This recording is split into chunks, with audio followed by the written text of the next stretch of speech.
times like all you want to do is run.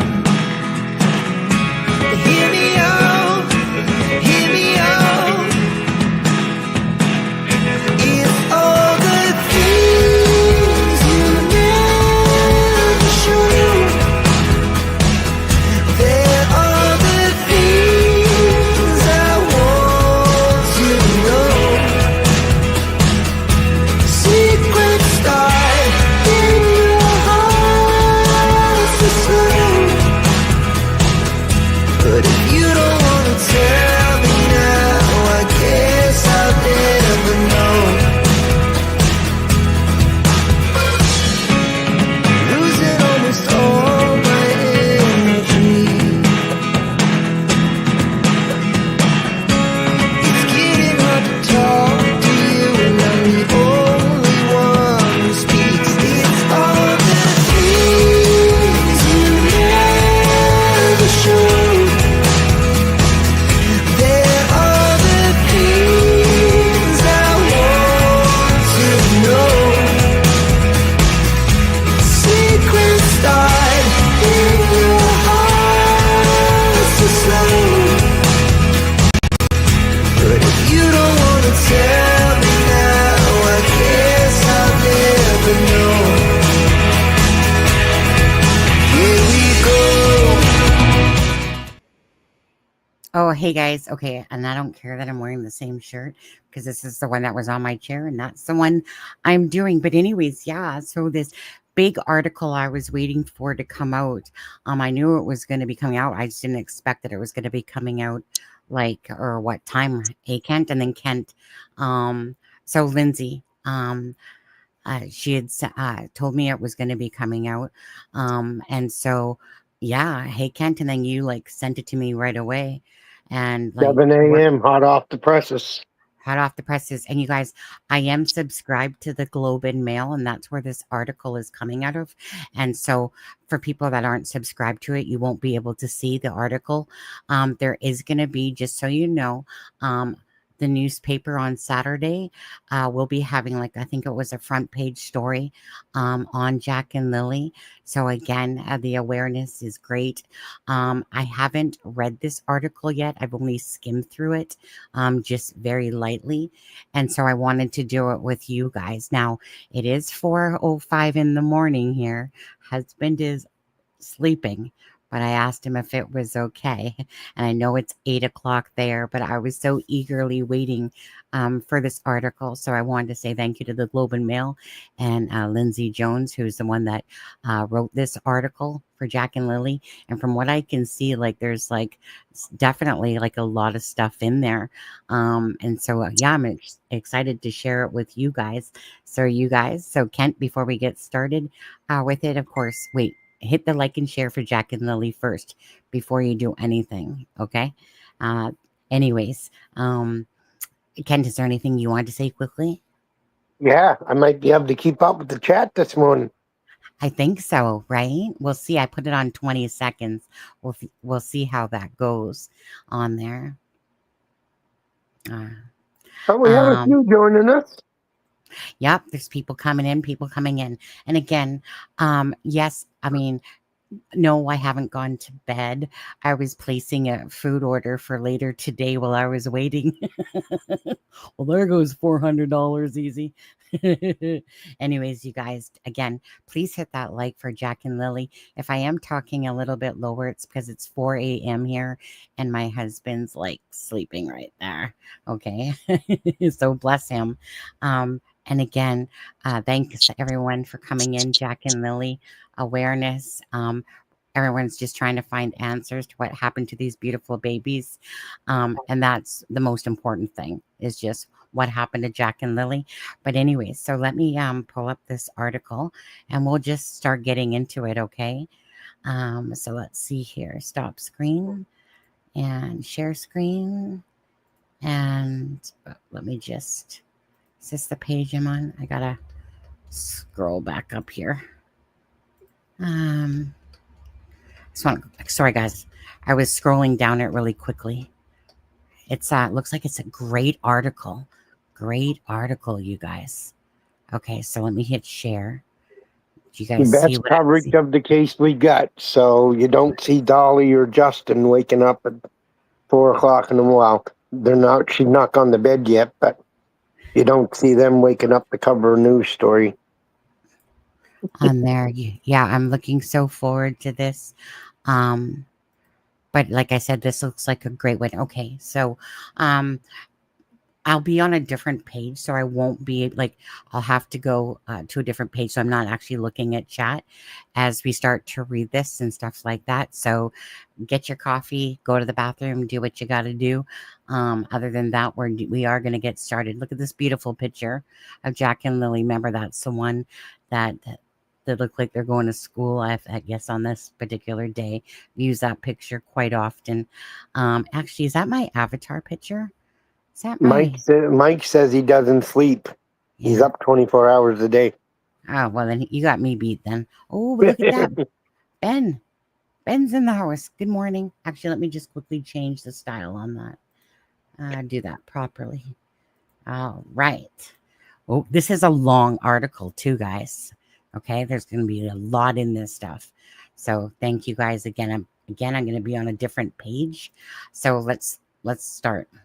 I'm going to take any messages off. Go on with your bad self, Ernestine. Wakey, wakey, shake and bakey. All right. Okay. So let me just get to it. And I'm so interested in what everything this article says. It's a huge article. So it says a picture emerges of missing children's lives, but not their fate. Months later, there are still few answers about what happened to Jack and Lily Sullivan of Nova Scotia, but trauma and stigma have left their families and community farther apart. Lindsay Jones and Greg Mercer, the Globe and Mail published 1 hour ago. And okay, so let's see here. So at her home in Middle, I don't even know how to say that. Do you know how to say that word right there? Muscadaba. Thank you. Nova Scotia, Lillian Jack Sullivan's paternal grandmother, Belinda Gray, keeps a photo of the first day of school in September of 2024. The children were reported missing to the police on the morning of May 2nd of this year, obviously 2025. So we'll start off. It says deep in the middle of Nova Scotia, far from its quaint coastal town, sits Lansdowne, a hamlet of around 100 people in a cellular dead zone. It's surrounded. Oh, Kent, I am going to mute you because that squeaky noise comes through, okay? Yep. Okay, put your hand up. Well, I won't even be able to see your hand. Well, I'll stop at some point. Okay, sorry about that. I forgot Ken has a little squeaky sound that comes through his mic. So it says, surrounded by endless spruce forest, bush-like razor wire, and bogs that breed swarms of black flies. Like many fated settlements across the Maritimes, Lansdowne reached its peak more than a century ago. About 150 kilometers northwest of Halifax, it was once a busy railway stop bustling with Scottish immigrants who dug iron and copper mines deep in the hillsides. Today, those mine shafts are abandoned. One lone train a day cuts through the community with a melancholic blare. Most of the people here live in a quiet rural existence in secluded homes scattered along the backcountry roads that only locals know, where chickens and large dogs roam free, and the rusted skeletons of old vehicles sit marooned in the dirt. Much like American Appalachia, this once prosperous corner of Pictou County is now economically stagnant. 1 in 5 children live in poverty, higher than most other countries in the province. It is here where lives of Lily and Jack Sullivan were implanted 2 years ago to a rundown trailer set back from Highway 289 with their pregnant mother and stepfather. They needed a place to live. I got to turn that off. They needed a place to live, and their step grandmother, who owned the home, welcomed them to live with her, which would be Janie McKenzie. And of course, this is Justin, and this is Daniel. So Lily and Jack Sullivan lived at this house in Lansdowne, Nova Scotia. In May, Daniel Martell, Wright, waited there with brother Justin for news on the search for the children. Chris Donovan, the Globe and Mail. Um, Life for Lily, 6, and Jack, 4, inside the cluttered trailer in Lansdowne was chaotic. There were holes in the floor of the front stoop, tarps to protect the underside of the trailer from the elements, and so much racket from the lively children that their step grandmother soon retreated to a camper in the driveway. The stepfather, Daniel Martell, 34, with pale eyes and ropey arms, worked at the local hardwood mill. Their mother, Malaya Brooks Murray, 27, a member of the, go ahead, can't say it. Oh, wait, you can't say it. Hold on, let me unmute you. Go ahead, say it. I think that the Pakanaki. Thank you. Thank you. First Nation with chin-length dark hair stayed home with their baby Meadow. Inside the mobile home, a large wood stove filled up with most of the living room. The kids' artwork was pasted to the kitchen wall next to the sliding patio door that led a yard where they spent hours playing next to the chicken coop. Lily chattered away with her dolls and stuffed animals. Jack turned over rocks and pieces of wood in search of bugs and worms. Outside the fenced backyard and up over a steep embankment, the children sometimes played in a small fort nestled beneath boughs of spruce. It was like their own little dream world. I always remember this picture. It's heartbreaking just, looking at a toy that looks alone. Um, Lily and Jack's family. I'm just going to mute you again until I need you. Okay.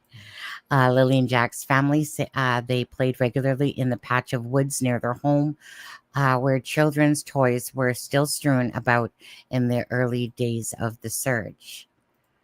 Okay. Stephen Whedon, the Globe and Mail. Just want to give everyone their kudos for this. I know this is going to be an exceptional piece of news article.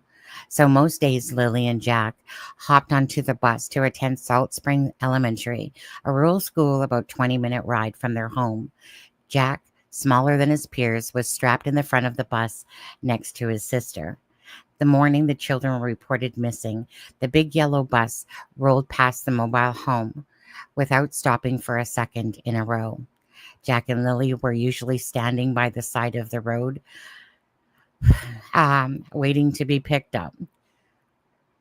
But earlier that morning of May 2nd, their mother had marked them absent from school at about 6:15. Both parents, well, it was 6:17 and 6:18, so we know this. Both parents have said it was because Lily had a cough. They say they heard the children playing in the next room, or they dozed in the bedroom with their toddler. Daniel has said he saw Lily pop in and out a few times at about 9:40 a.m. The couple says they awoke and realized the kids were gone. Daniel says 9:35, by the way. They were outside playing, but we weren't aware of it at the time. And the next thing we knew, it was quiet. She told CTV Atlantic. We get up and I tell my partner, Daniel, do you hear the kids? That's not what she said. She said, I tell Daniel, do you hear the kids? And he says, no. Instantly, we are looking outside. We are looking everywhere, yelling for them. Jack and Lily's mysterious disappearance has baffled the country. More than 3 months after they were reported missing, after one of the largest searches in Nova Scotia's history, an intensive police investigation, police still haven't confirmed the circumstances of how the young siblings went missing. It's possible that there were clues, even potential warning signs in their home life. A closer look into the lives of Jack and Lily shows that all was not well in the trailer in Lansdowne. Now, there's this beautiful picture here of Belinda. It's great picture. Love it. Then we have, of course, let's see here. Malaya is a member of the... Go ahead, Kent, say it. What? This word, Sipanicanictac. So symptomatic. First Nation. Thank you. Where her father, Henry Brooks, is among many waiting for news. He remembers the last time he spoke to the children. Jack said he loved them. Ingrid Bulmer, the Globe and Mail.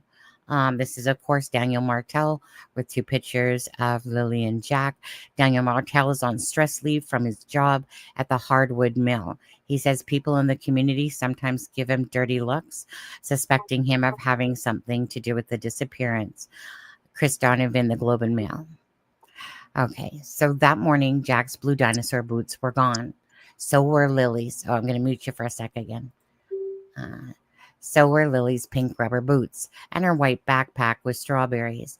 The only clue left behind, according to the parents, was one child-sized boot print in the dirt driveway a few meters from the home. Malaya called 911 at about 10 o'clock, which was 10:01. Daniel said he jumped in her white SUV and left to check nearby dirt roads, culverts, and streams.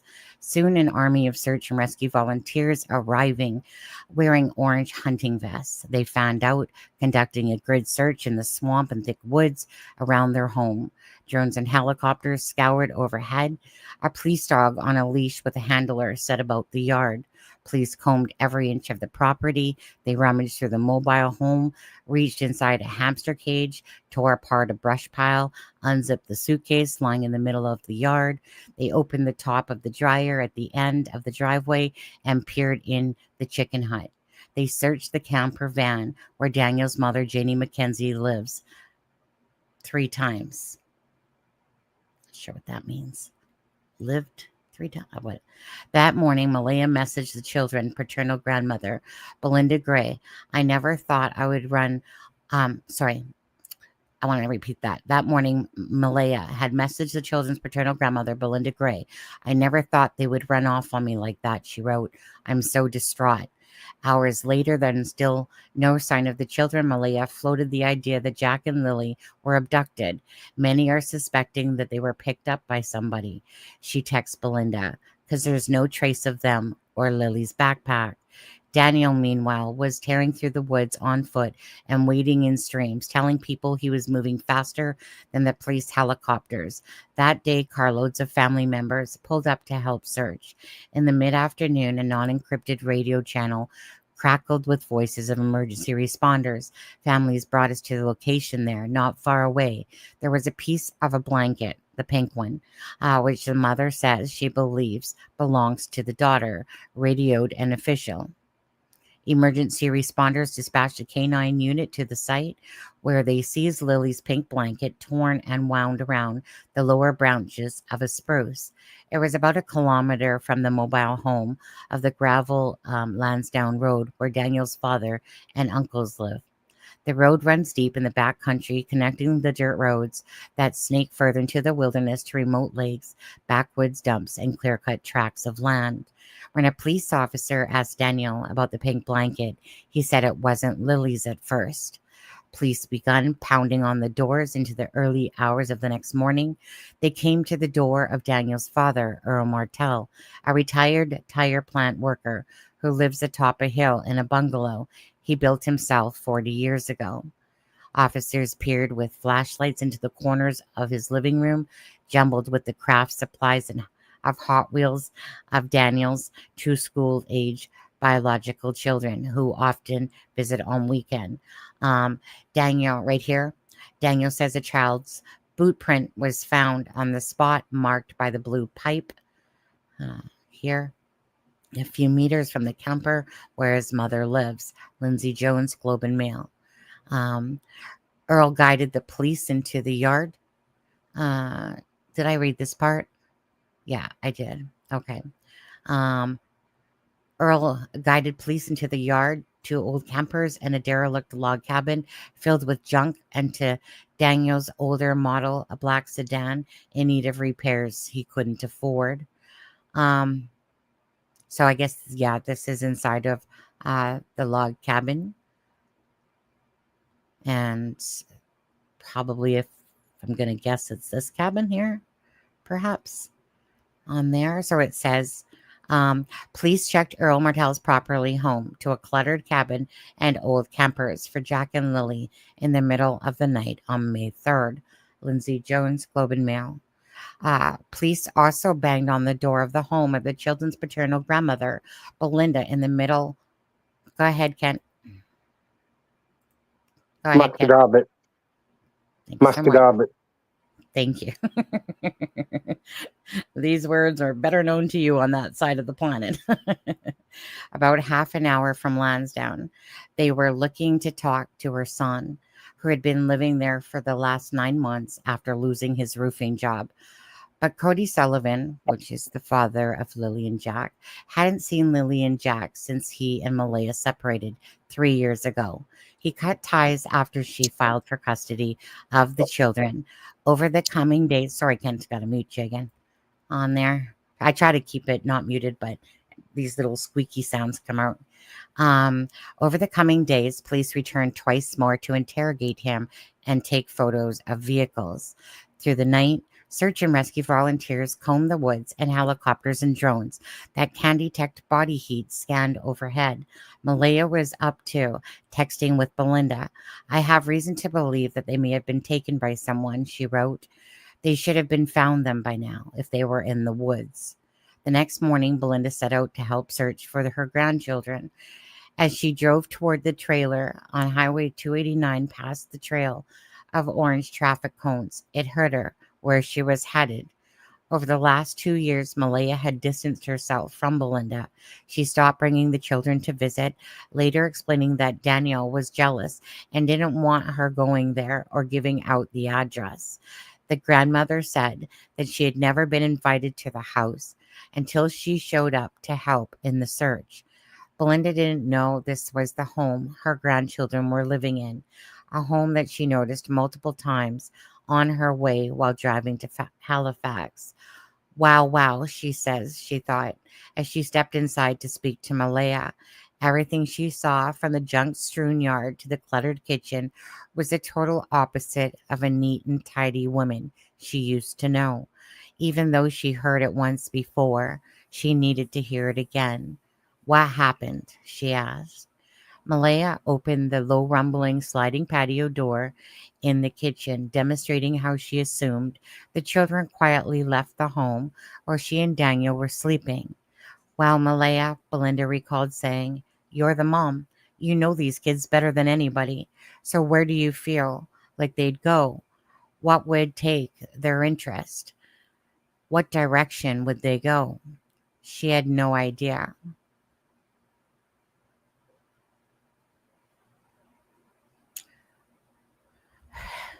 Lansdowne Road, about a kilometer from Jack and Lily's home, is where police seized Lily's pink blanket, which has been sent for forensic testing.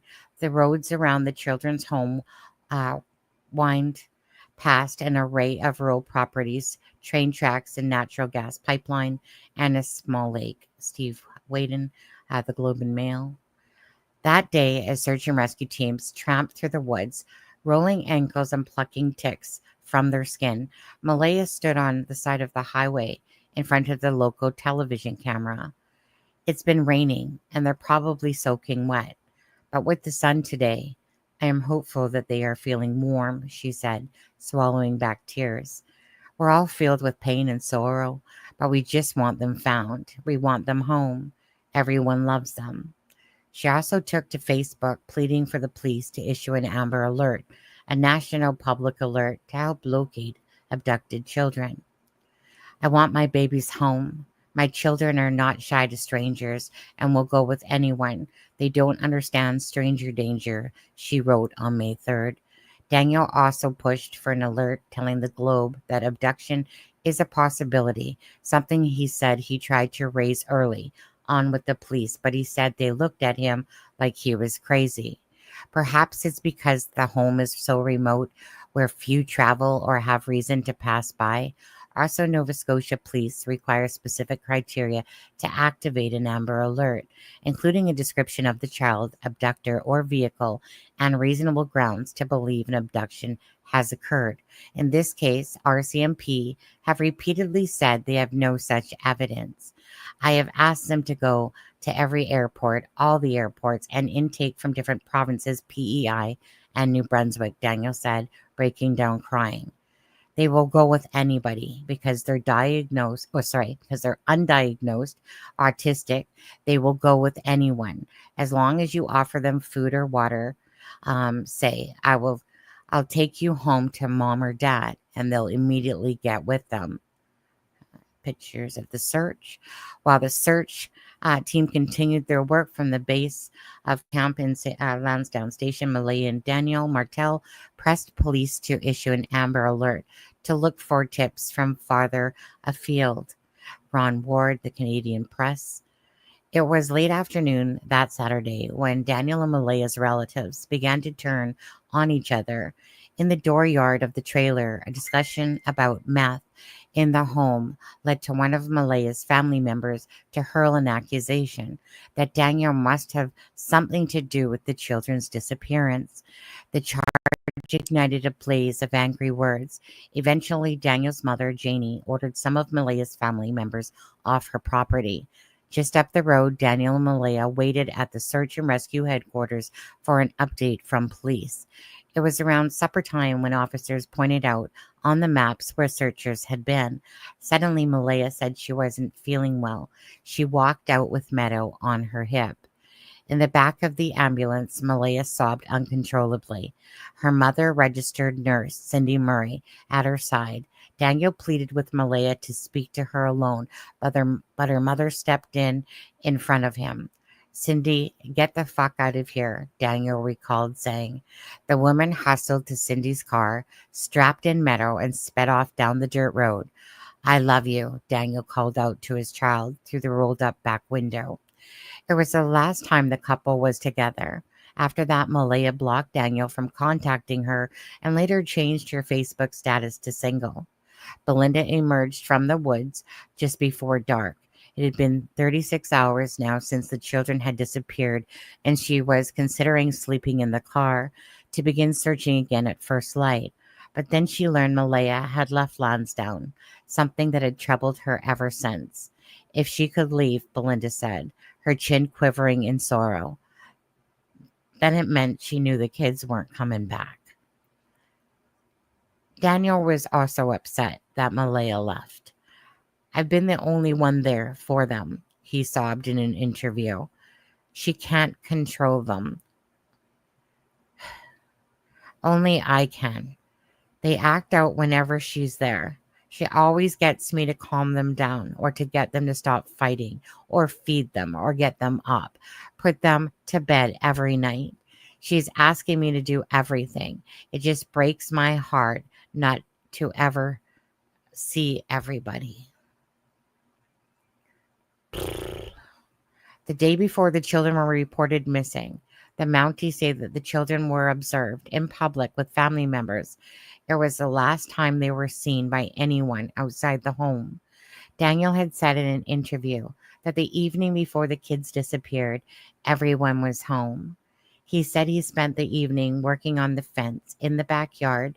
It was a night just like any other for the young children, he added, though he couldn't remember what time they went to bed. There is, however, at least one account of strange activity at the mobile home that night. RCMP spokesperson Corporal Carly McCann confirmed that the police received a tip on May 8th from a neighbor who described hearing a vehicle come and go from the mobile home throughout the night before the children were reported missing. Investigators are continuing to review and assess more than 600 tips from public and follow up over 800 tasks, she wrote in an email. The neighbor spoke to the Globe and said that they were working on a vehicle in their own yard when they heard the same loud 5-speed car come and go from the trailer about 6 times from midnight to 5 a.m. After the children's disappearance, the neighbor considered it important information to be reported to the police. The Globe agreed to protect the identity of the neighbor because of concerns for their safety in the community. This is the vigil. A lot of people use this picture. Daniel Martell, Belinda were both at this vigil. Belinda let a balloon, what do you call it? A Japanese balloon lantern go up there. This is the one that Lana held for Jack and Lily. I believe it was said that Cindy Murray had came and went, very fast. I'm not sure who else was there. Dozens of people, including some members of Jack and Lily's family, attended a candlelight vigil for the children outside of the Stellarton detachment of the RCMP. Ingrid Bulmer, the Globe and Mail. The next 5 days, search and rescue teams poured over the area. On the 6th day of the children's disappearance, police announced that they were scaling back. It was unlikely, they said, that the children were still alive. In the following weeks, searchers returned twice more. They zeroed in around the home and the natural gas pipeline, a clear-cut trail of land that runs through the countryside. Whereas possible child-sized boot print was found, Lily's blanket was also nearby. Police divers scoured lakes. They drained the septic tank of the mobile home and inspected 4 abandoned mine shafts in Lansdowne, a search that eerily familiar for locals. In 2002, amateur minerals explorers discovered the remains of a man who had disappeared 19 years earlier in one of these old copper mines. 39-year-old Alex Penny's car was found abandoned on a dirt road in Lansdowne months after his mysterious disappearance. It's a chilling homicide that has never been solved, one that rattles around in the collective memories of the people who live there. Police have said that they plan to search more of these old mine shafts for the children. A provincial database shows 5 within several kilometers of the mobile home. Dozens more pepper the backwoods and rural highways of Pictou County. Police have described the case as highly unusual. That's an understatement. Most missing person cases are resolved shortly after they have reported to the police. But the disappearance of Jack and Lily has been a complex and intensive major crime investigation involving tremendous amount of careful, deliberate investigative works at RCMP Staff Sergeant Rob McCammon. In an update last month, the Nova Scotia government offered up to $150,000 reward for information. So far, the Mounties say that they have drawn on units from their provinces, interrogated dozens of people, sought 10 judicial or authorizations to seize records or search warrants, administered polygraph tests, took possession of electronic devices, viewed thousands of video files, and are awaiting forensic tests on items found during the search, including Lily's pink blanket.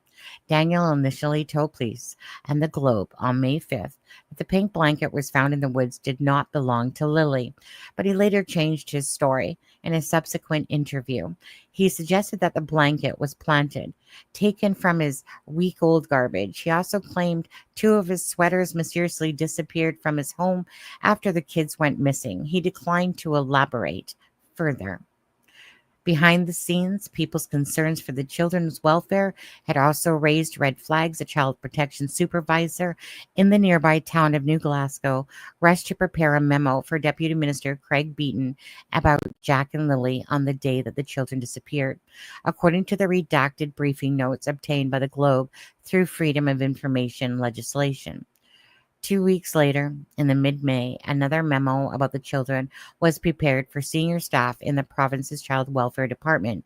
Opportunities and Social Development Minister Scott Armstrong, who also told the Globe he had asked for more information about his department's interaction with the children, has so far declined to discuss how the government responded to concerns about Jack and Lily's well-being prior to their disappearance. What is known about Jack and Lily's interaction with child welfare authorities is that a social worker came to the trailer over concerns raised by the school several months before their disappearance to assess their home life. Teachers and other professionals who work with children have a legal duty to report if they have reasonable grounds to suspect a child may have his or is about to suffer abuse, and home visits occur when there's reason to be concerned about a child's safety and care. Daniel, however, told the Globe the visit was related to kids' learning difficulties at school. He said that the children were suspected of having autism and were scheduled to see a doctor the same month they vanished. He declined to answer further questions about the involvement of the child protection staff in the kids' lives. School. Jack and Lily attended Salt Springs Elementary, about 20-minute bus ride from their home in Lansdowne. A child protection social worker contacted through the school paid a visit to the mobile home in the months prior before their disappearance. Steve Wadden, the Globe and Mail. You guys doing okay so far? Everybody? Ken, you doing Honey, okay so far? Yeah? um, just before we go too far there, because I know you can't see me, I put my hand up. Can we just scroll back there when the neighbor was talking about the vehicle? We will at the end. We will. Okay, because I want to. I just think, I don't know if it was a misprint or if you just misspoke the date, but they had May 8th in there, so that's, Yeah, May 8th. Yeah. So I'll go back to that after, okay? yep. Okay, perfect. Thank you. Um, okay, so from the outside, there were signs the children's home life was strained. They were developmentally behind other children. Oops, I got to mute you. My bad. Thank you. Development behind other children and arrived at school grubby and without appropriate winter clothing, prompting staff to provide it for them. According to a school board employee with direct knowledge, the Globe is not identifying the source because they're not authorized to disclose details about students. That's sad. Last December, Jack came to school with a black eye, according to a photo of him posted by his elementary school. The photo of the class trip on December 13, 2024, 5 months before he and his sister disappeared, shows him sitting next to the other students in the forest with a green and purple bruise below his left eye. Another photo shows a possible black eye and bruising on Jack's face in a photo taken in September 2024, an injury that Daniel defended on social media, saying it was caused by Lily. Daniel did not respond to questions asking how Jack received the black eye in December, but in Facebook messages they were shared with the Globe, he acknowledged Jack had many black eyes. One time Lily punched him in the face, he wrote. He also said Lily had a black eye when the children went missing from an incident with a Tonka truck that occurred on May 1st, the day before the children disappeared. She pushed down on the truck and it swung up and hit her in the face. The family was under pressure. A confluence of financial woes left the couple turning to relatives for help. Like many low-tier workers at the mill, Daniel had been cut back to one shift a week during the spring thaw because of an annual ban on heavy logging trucks on soggy local roads. His car off the road because it needed repairs he couldn't afford, wasn't drivable, and he had to rely on his uncle, who also worked at the mill, to take him to work, or Malaya, whose maternal grandmother had recently helped her buy a white Nissan SUV. Daniel's father, Earl, said that he had bought the couple groceries and gas and provided firewood to heat their home. Daniel, however, denied having money problems and has claimed to friends that he was getting into investing and turning his life around after the divorce.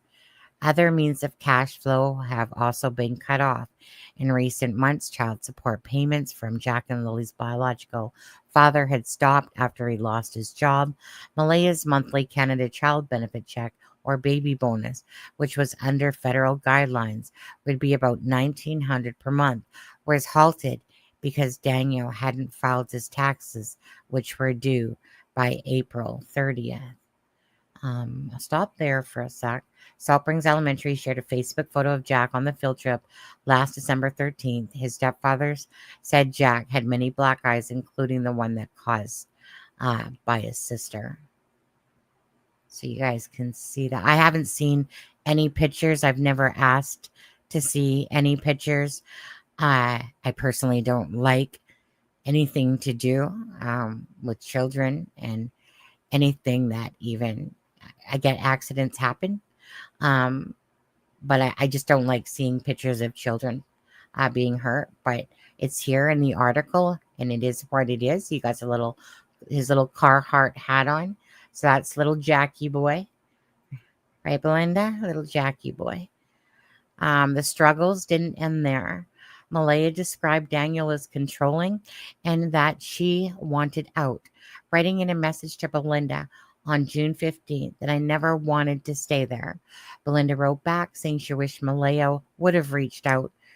We would have done what we could to help. I know Malaya responded, my mom is saying the same thing. Cindy, Malaya's mother, declined to be interviewed. After the children's disappearance, Malaya also confided in her paternal grandmother, Connie Brooks, a member of the. Go ahead, Kent. Sicton paddock. Yeah, so you got an important role here, Kent. Important role. Thank you so much.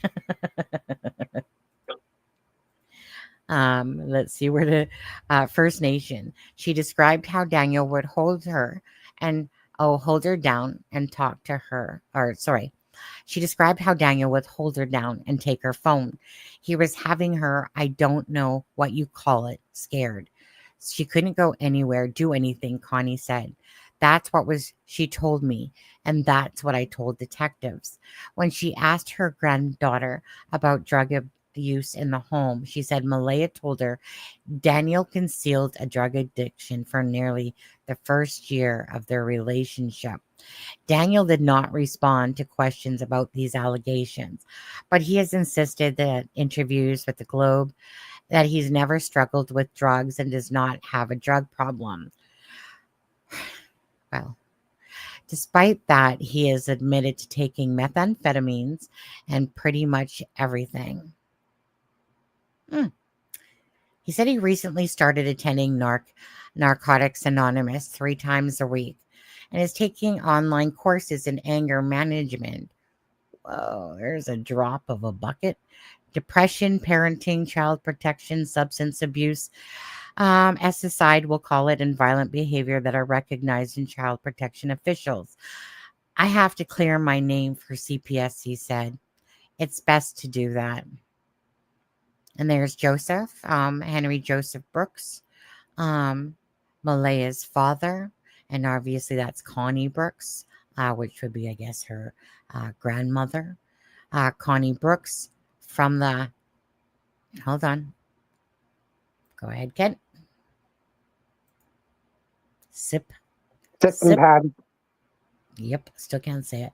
At home with her son, Henry Brooks, says Jack and Lily's mother told her Daniel would sometimes restrain her and take her phone. She told police about this. Ingrid Palmer, the Globe and Mail. I don't feel so far that people are deeply in shock here about even more information, to be honest with you. I'm not, but I'm learning more things for sure. And you guys are too, about what happened to Jack and Lily, or meaning the situation, the stuff going on. Gives you more insight, definitely. Again, Lindsay Jones, thank you so much for this article that you and others have written. And it's a good article. Without answers, theories abound. For some, there's a way to hold out hope or to shift the attention elsewhere. They are those who still believe, or who believe the children are still alive, taken or hidden somewhere. One such rumor circulating on social media groups chats is that Lily and Jack were taken by one of Malaya's relatives and are being held on a reserve. The rumor prompted. Go ahead, Kent. Sip. Prompted what? Oh, the Sip. Sicton paddock. Thank you. I just got to know which word you want to say. That's all. Yeah. It's always going to be one of the reservation names. Yeah. So I think I got the Shub one or Shub one. That one's kind of, Shuby. Well, yeah. Shuby is a slang term for the Signifadic There. Yeah. Okay. First There you Nation, go. right? Yeah. Perfect. Thank you so much. Uh-huh. So let's see here. Okay. Perfect. Um, anyways, the rumor prompted, like what Ken said, Chief Michelle Glasgow to respond on social media that whole dialogue was made up by a racist fool, and anyone entertaining it is a racist fool. She wrote in a text that she posted to Facebook on July 10th. The vacuum of information about the missing kids has stoked a vicarious demand for clues and conjecture on social media and in online true crime community. One of the more popular online sources is the true crime amateur community is oh, this is where it says it's a criming shame, a Vancouver-based YouTube channel which has morphed into exclusively discussing the case.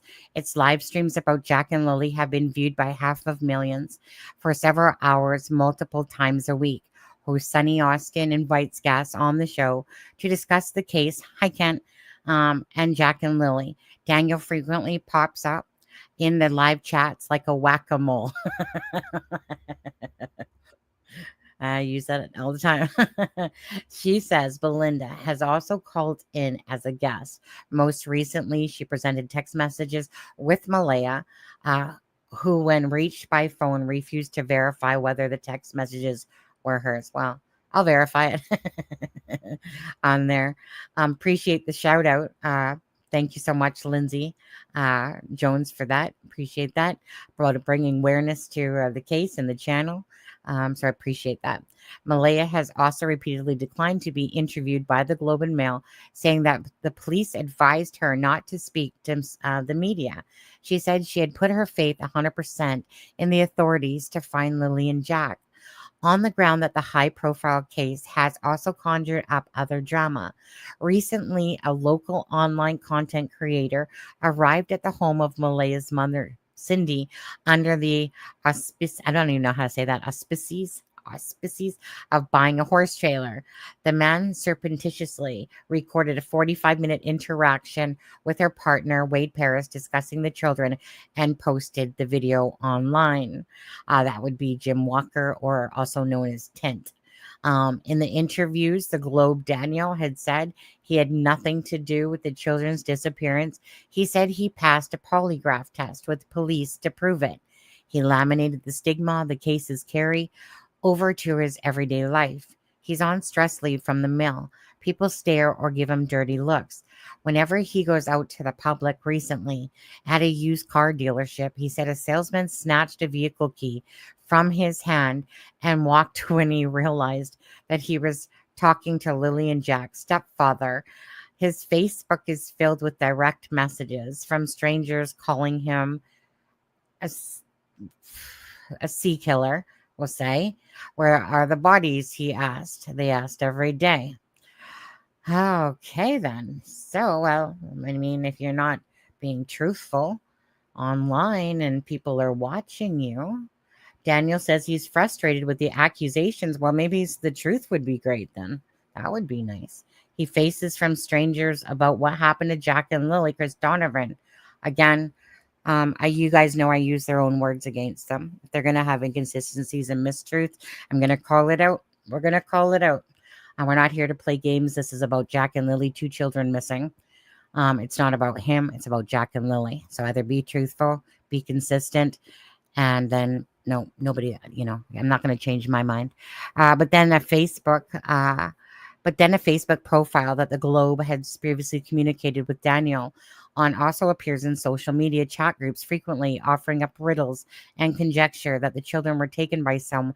They are known and are being held prisoner. As long as I remain the target, the sick person or persons that have the kids may relax and make a mistake. RCMP better capitalize on that. The user wrote this. His mother, Janie, has said she believes the children are still alive.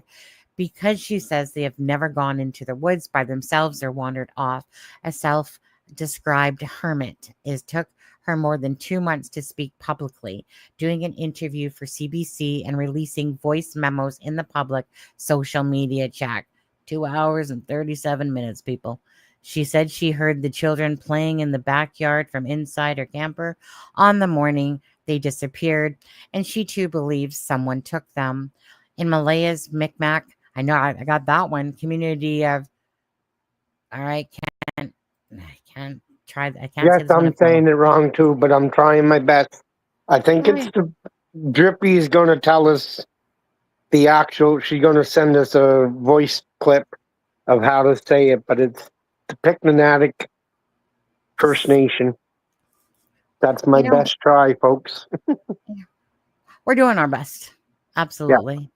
Jack and Lily on this one. Okay. Let's see here. Um, Her father, Henry Brooks, is hopeful that his grandchildren will be found. He says the last time he spoke with the children, Jack told him he loved them. It's weighing very heavy on me, he said, really heavy. At their home in Middle Musca, Muscadab. thank you. That one I Belinda, can say. Belinda spent her days alternatively tending her sprawling backyard. Oh, it's a beautiful backyard, by the way.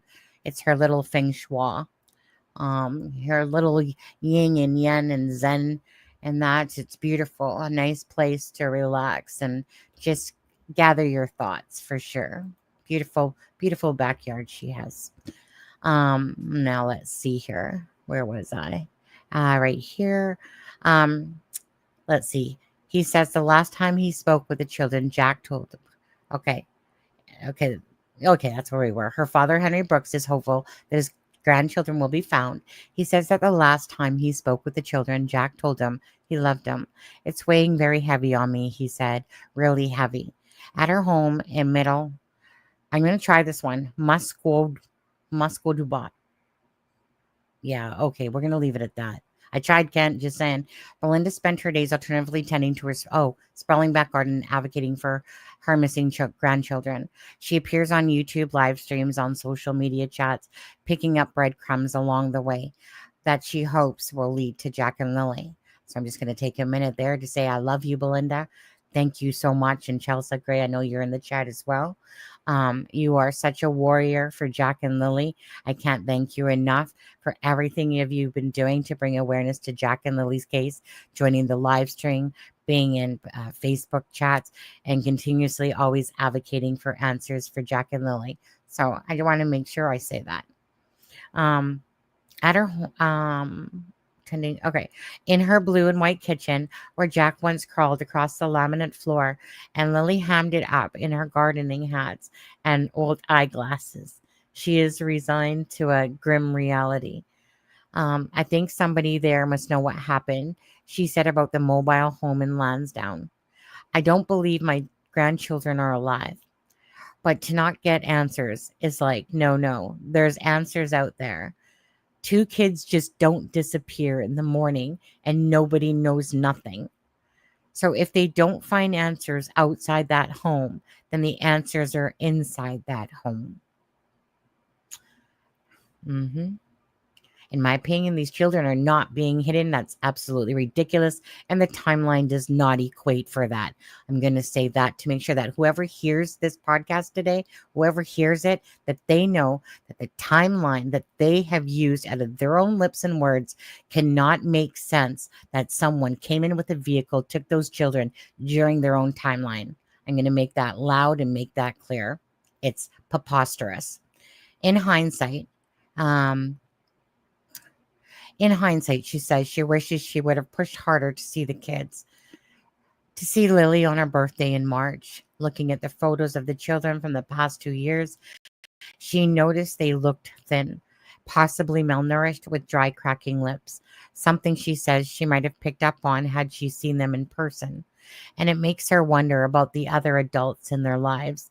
She recently learned others had concerns about the children's safety in the home.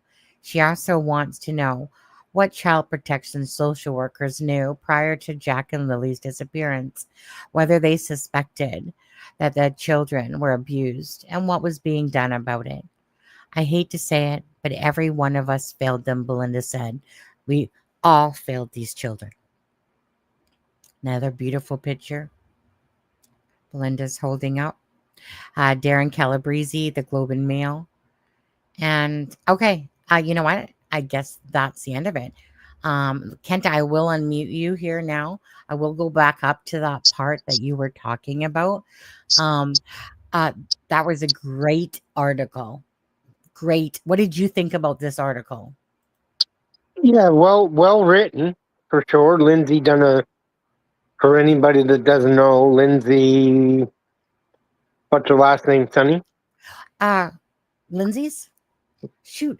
I swear to God, you just literally made me forget the same time I just said that. Oh my goodness. Oh my goodness. Hold on. Jones. Jones. Sorry, Lindsay. Hold on, I She's had done seems to have done a great job. There's 2 or 3 points in there that I would consider to be new information. Why it's only coming out at this point in time would be my question to RCMP. right. And like I say, then I'd like to know, and that's why I want you to check on that date. I am Because right when here you were reading, you said May 8th. because that's what it says.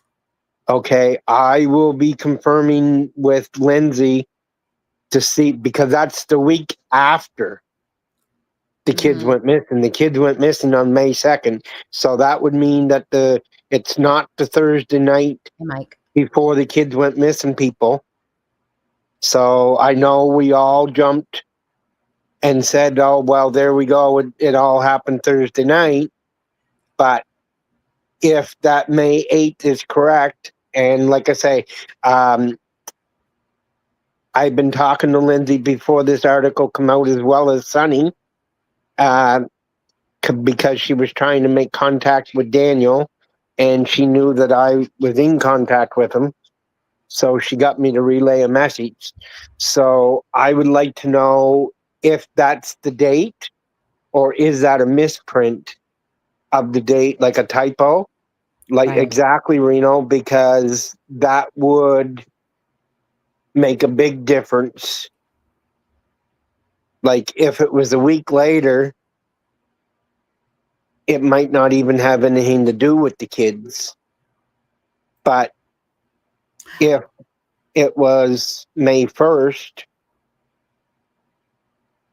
and Yeah. the kids went missing on May 2nd,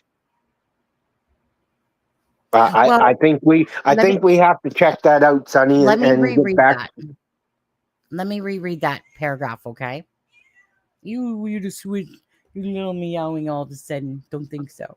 Okay, 1 second. Let me reread this sentence. It says, there is, however, at least one account of strange activity at the mobile home that night.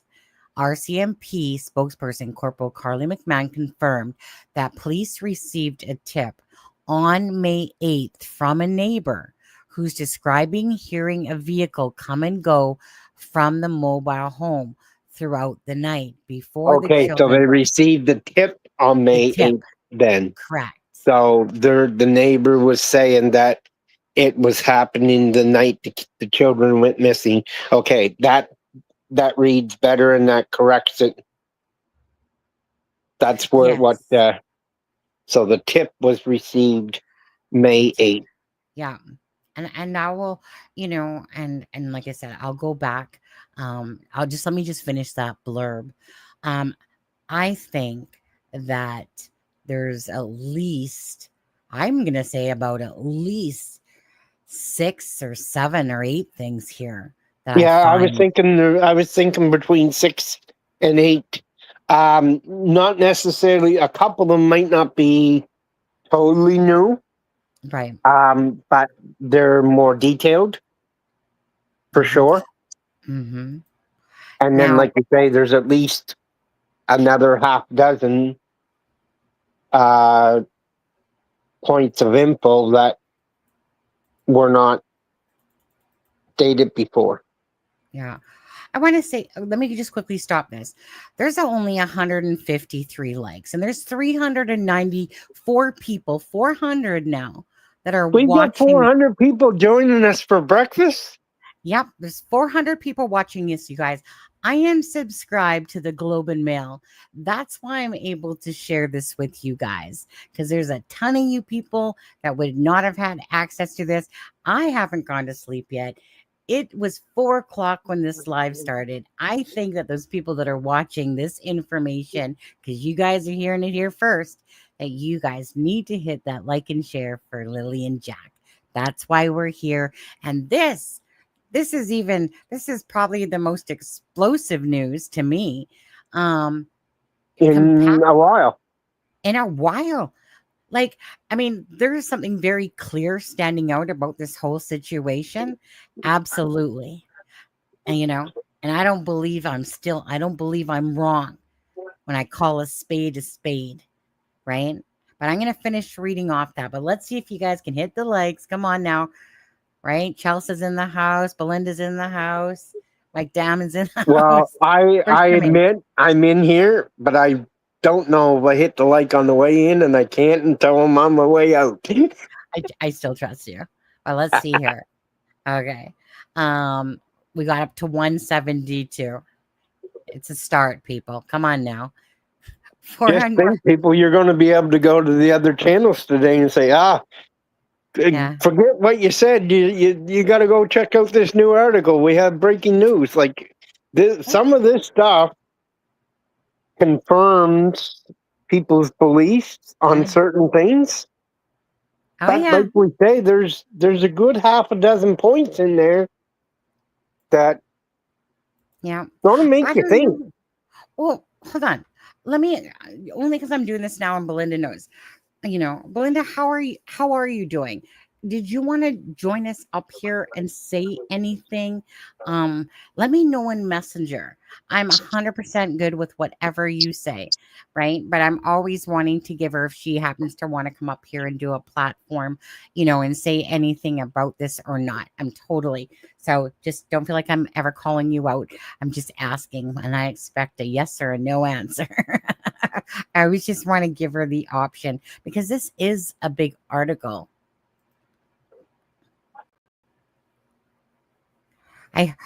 Daniel Martell sent me a message. I heard you're back to bashing me from the thought. I don't call it bashing you, Daniel.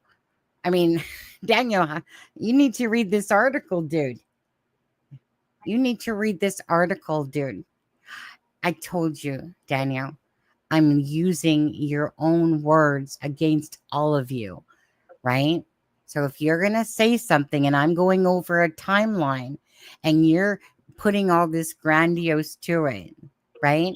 Okay, don't play me. You'll never play me, dude. But you need to read this article because this article is exactly what we've been saying pretty much. She's going to sit this out for now, Sonny. Oh, yes, that's Belinda perfectly. responded. So, yeah. So, of course, he says, I got 1,000 messages saying you didn't get 1,000 messages. You probably got about 15 messages at tops, by the way, Daniel. And I guess I didn't consider that bashing you. Really, it's kind of like I'm just saying the same shit that I've said many times. When I was referring to bashing, I'm talking about when you're actually physically in the chat room and we're having like a little bash like that. That's what I was referring to. But anyways, dude, if you haven't read this article, it does you no favors at all. At all. Zero. In fact, I learned even more about you than I didn't know already. And now it even looks worse in my eyes than what I already originally thought.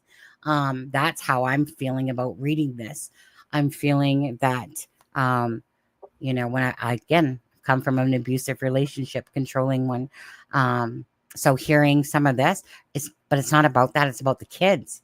It's about the kids. What were the kids going through? What was Jack and Lily going through? But let me finish off, you guys, this sentence here, right? Or this 2 paragraphs. So Police received a tip May 8th from a neighbor who described hearing a vehicle come and go from the mobile throughout the night before the children were reported missing. Investigators are continuing to review and assess more than 600 tips from the public and following up over 800 tasks, she wrote in an email. The neighbor spoke to the Globe and said they were working on a vehicle in their own yard when they heard the same loud 5-speed car come and go from the trailer about 6 times from midnight to 5 a.m. After the children's disappearance, a neighbor considered it important information and reported it to their police.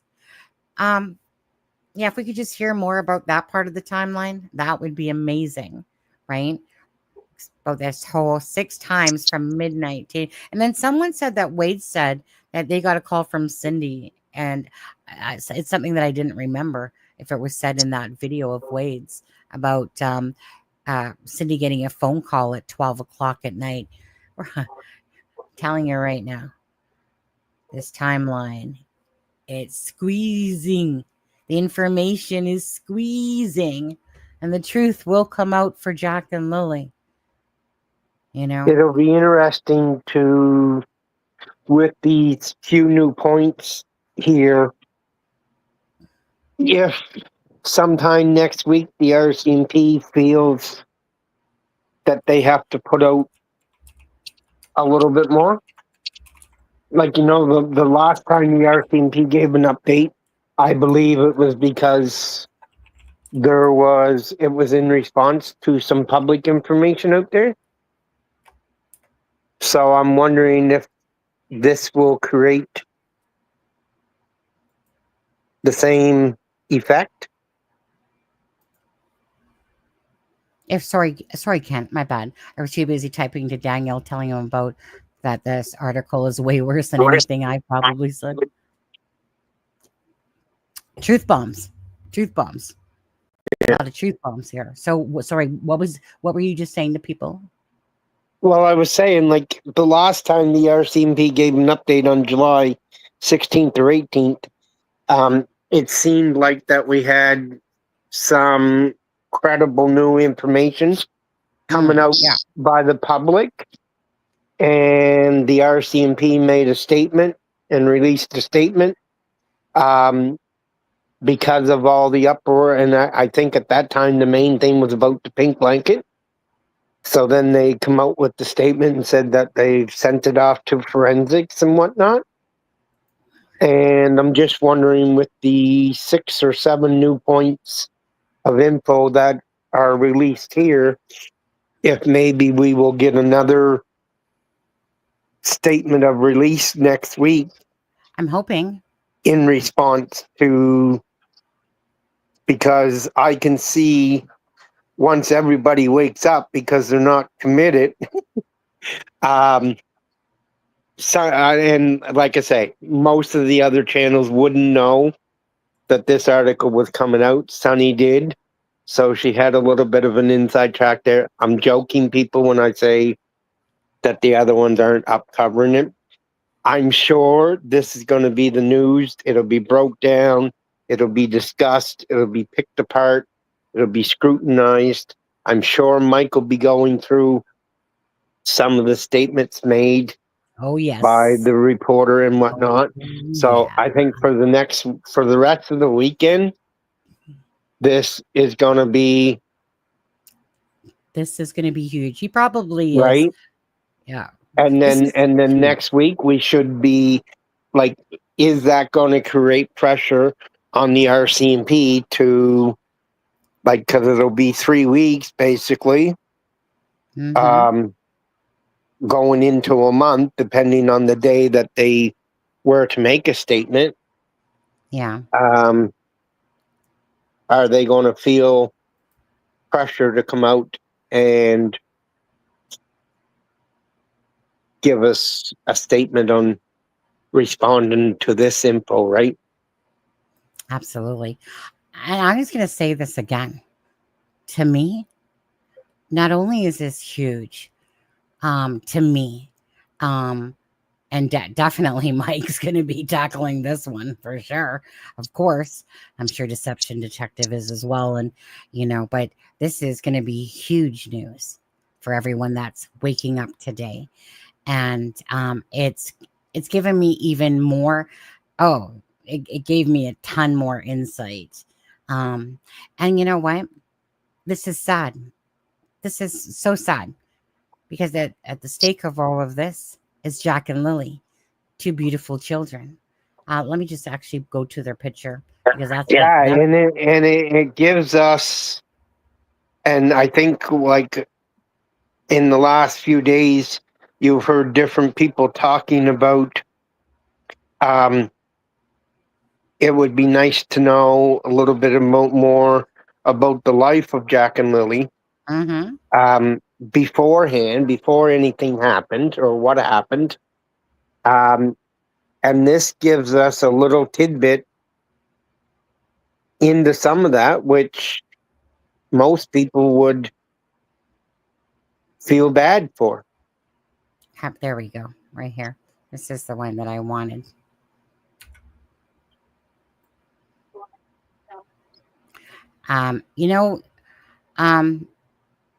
Anyone following this case, okay?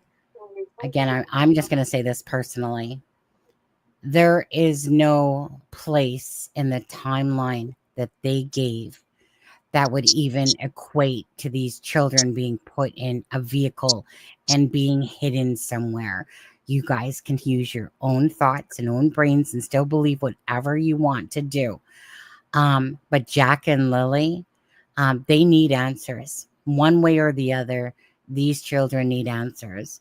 Belinda is well aware of this, and I'm sure a lot of other family members are as well. Their situation does not look good. And this story to me just confirms even more that it does not look good. Now, to hear that even Jack and Lily were going to school without the proper winter gear and stuff like that, let alone the black eyes and stuff, on and on. It's just heartbreaking. It's just heartbreaking. All these children, you just want to just take them and give them such a better life than what they were going through. I know that Belinda has said that's not the Malaya that she remembers, right? And stuff like that. But I want to talk about that on a different live, to be honest with you, But at the end of the day, Jack and Lily, they need answers. And thanks, everybody, for all the wonderful things that you guys have been doing for Jack and Lily. I'm not going to read it again. It's a long article, Autumn. You're just going to have to be part of that replay crew or start back at the beginning of this one. Jack and Lily, of course, are most important here. It's too bad Charmaine's not up. But Jack and Lily, of course, it's about answers for them. Okay. We don't really sugarcoat much. We're in true crime. And these cases are just horrific and sad anytime children are involved in anything. But out of all of this, what would you say is the top couple of takeaways that are standing out the most to you?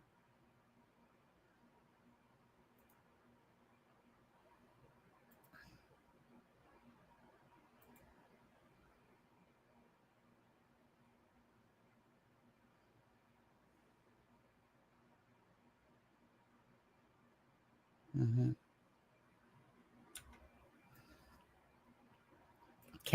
Kent. My God, do I got you muted, dude? Shoot, I do. 1 second.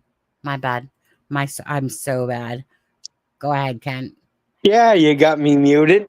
Well, first of all, Tammy, this is a Globe and Mail article, but that one statement that we were rereading was a tip received May 8th about the vehicle leaving the property the night before between midnight and 5. The newspaper quoted that from the girl that does the public relations officer So that piece itself was from RCMP. But yes, the entire article is written by Lindsay Jones of the Globe and Mail. Well, like I say, the biggest thing, and like I say, I know it's a neighbor only saying it, but they put the tip to the RCMP, and I'm sure the RCMP is investigating it. But if they can find collaborating evidence that a vehicle was leaving the property between 12 midnight and 12 5. a.m. and 5 a.m. a half a dozen times, your first question would be there, why? Yeah. And what? And as in, well, what were they doing? If it was the same vehicle going back and forth, then so that is the, I would think, in my mind anyways, other than the sad facts, like you say, but I also understand children showing up to school without winter clothing, like that happens around here more than you would think it should.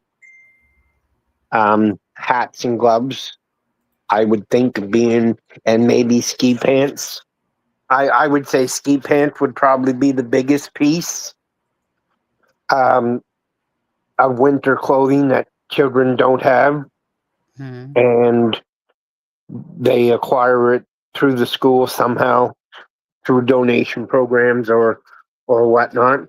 And I know that once the snow comes, some schools actually keep the snow pants at the school. Like they'll send them home once a week or whatever to wash them, but rather than having to have a kid to wear the bulky ski pants or whatever every day to school, they'll be able to bring them in and they can keep them there, and they'll put them in lockers and whatnot. So, like I say, the biggest news here would, and I'd like to hear the response if the RCMP has any further information on it, would be that vehicle. And then, like I say, the sad facts of the case of poverty in Nova Scotia and the rest of the country. In cases like this, you see how it can affect children, and I've got no proof to prove that nutrition or the amount of food that they have would lead to possible difficulties in school. But most schools here have both a breakfast and a lunch program. So you know that if in the elementary schools they're having to do a breakfast and lunch program, then you know that there's serious problems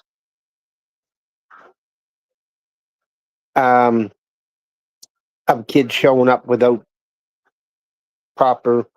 having proper meals or nutrition.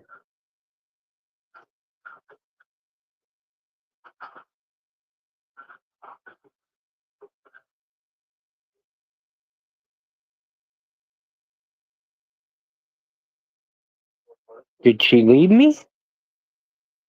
Sorry, I muted myself because the dinging was going off.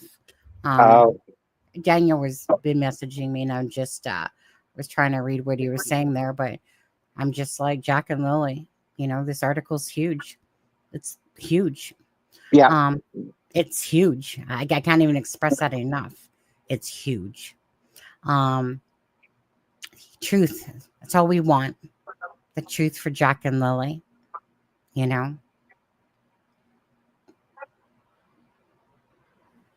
The other thing I would like to say is that the lawn signs are printed. The first order of 50, we're picking them up after lunch today. So if there's anybody out there locally or even across Nova Scotia at least, I don't know what we could do about getting them out any further, but definitely across central and northern Nova Scotia.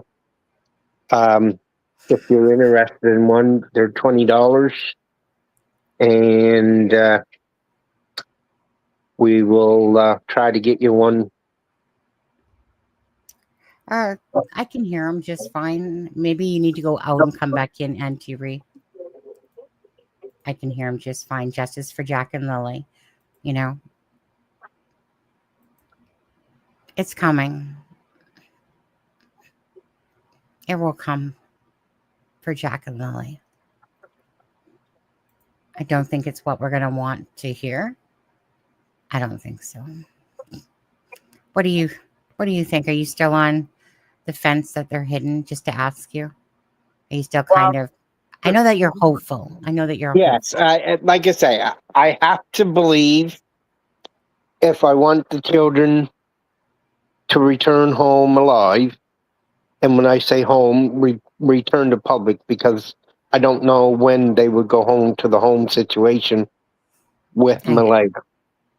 I'm sure that she would have a trial period of having to prove herself capable and supported with the correct support around her to be able to get them back. It wouldn't be just a matter, oh, well, here's the kids. Oh, well, okay, here you go, Malaya. Like, that's not the way that it would work. So when I say home, I'm just talking about coming back to public. So if I want that to be in the case that they're alive, I have to hope for that. But like I say, you always have to live in a little bit of reality. And I'm about 80% that way, and 20% that they're probably no longer with us. But I don't want to believe that. But as the evidence, and that's why I say, if the RCMP can find the evidence of what that vehicle was doing that night before, that could go a long way to prove possibly what happened. Well, it's definitely not during their timeline. There's like I said, I mean, their timeline's nailed down, and it's implausible during their own timeline. So the only option that would bring would be in the night. Yeah. Right. So that would be the only option, you guys. There is no option during their timeline. I'm telling you that unless they all stood there waving to the kids goodbye, all of them on the property, there is no timeline to Malaya putting these kids in a vehicle.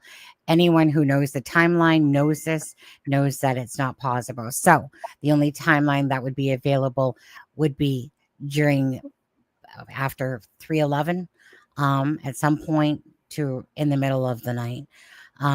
Again, oh my goodness, guess who's in the house, you guys? Just because he's in the house right now, Seth Rogers. You guys know if I've talked many times to you guys about Sebastian Rogers' case, and how parallel it is to this case here in Canada. You have a stepfather, Christopher Proudfoot. Seth Rogers is the biological father of Sebastian Rogers, and he's still waiting for answers over a year and a half later to know what happened to Sebastian Rogers, because kind of like these children here in Canada, right? You got a mother that doesn't really talk. Whoops. So I'm going to mute you for a sec there. So you have a mother, Katie Proudfoot, who really doesn't exude what you would think that a mother would exude when a child goes missing. You have a stepfather in play who plays games. Probably, I'm not sure so much anymore, but maybe he got tired of his stupid games. But again, when children go missing, right? What person in their right mind, goes into live chats, lies about a polygraph test, and pretends to be a different voice, a total games. So this is Seth R. Rogers, Sebastian Rogers' father.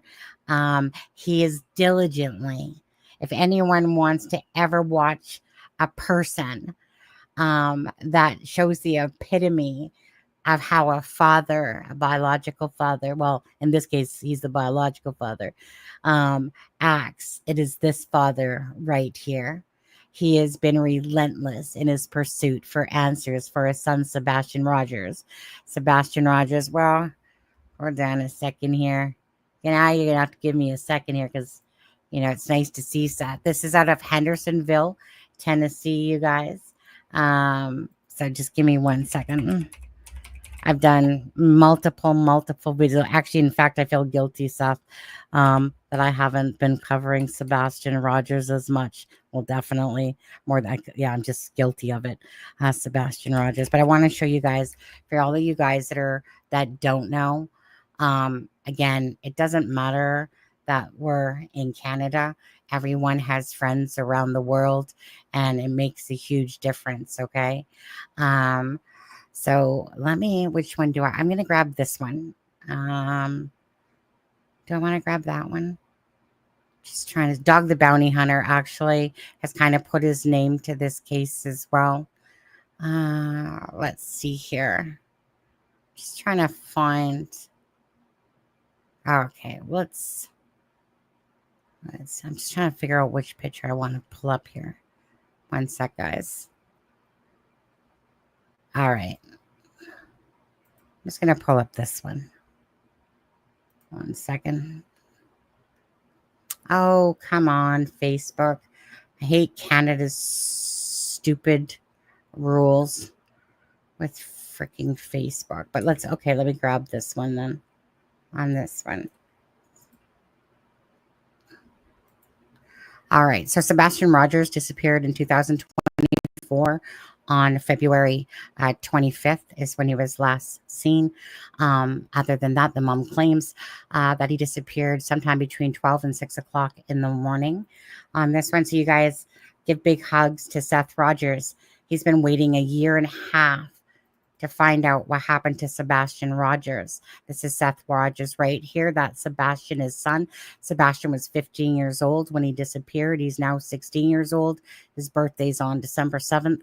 And anyways, so he's been relentless in his pursuit to what happened to his son. Now, his son truly is on the autism spectrum, 15 years old, like I said.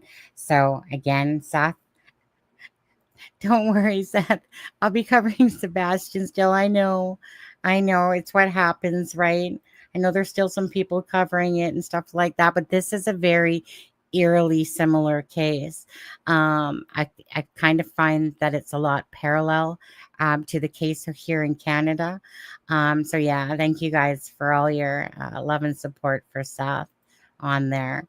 Again, whenever Seth talks about Sebastian, he almost always tears up, right? It's what you call genuine tears. Genuine, someone missing his son and just want answers. If you want to see what not to do, go follow this case. Go follow this case and the bio mother and the stepfather. Ask yourself what you shouldn't be doing versus what you should be doing. And it's sad. It's sad, right? These are children we're talking about on there. So, and of course, we're talking about, thanks, Seth, for stopping by. This is Jack and Lily. Again, I've referenced Sebastian's case multiple times because to me, it's very parallel to it. I know a lot of you guys are from here in Canada, from the Nova Scotia side, that are following this case and whatever. But again, I have a ton of videos on Sebastian Rogers, and he is child that's missing still. What can you say? What can you say? The biggest hurt, right? Anyone watching this now, Belinda, Seth, is not knowing, is the answers of not knowing what the answers actually are. And to spend every day waking up, going to bed, and still having this big gaping hole in your heart. Kent, I know you don't know about this case out of it, you know, but you know that I've talked about it quite a few times on there.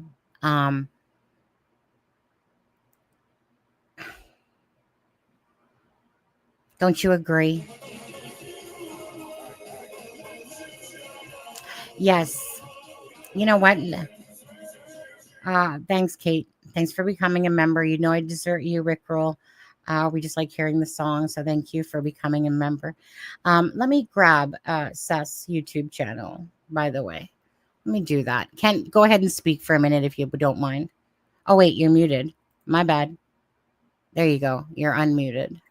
Yeah, so since I've got into true crime with the Jack and Lily case in May, I have watched other channels' coverage of some other cases. So I have watched a little bit of videos on Sebastian's case, and you probably remember I made the comment that it's at the beginning it seemed like these people learned what not to do because Sebastian walked out the door and didn't even have shoes on, where Daniel told us in his first interview, and he didn't say they wore their boots. He said they took their boots.